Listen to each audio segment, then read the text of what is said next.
At this point, I want you to paint everything in your project using these same skills. So when you type ruler 2, you can move into the shapes and test them. I'm going to move over to my garage, see on mine how this is negative 100. So if I type XY negative 110, and you always got to be up off the lines, so I'm going to go 10 high, the middle of the bottom of my turtle is in the shape. Because I did that well, then I can set the fill color and flood it in the word house.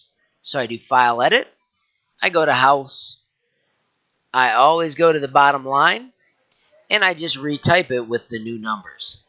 So now I would do negative 110, 10, set my FC.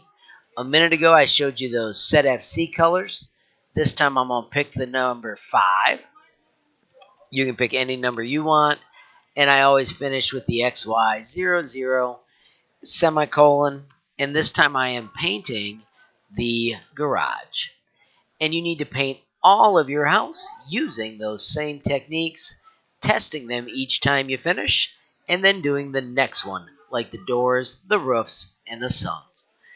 Good job getting this all done, and when you're finished, move on to the next training movie.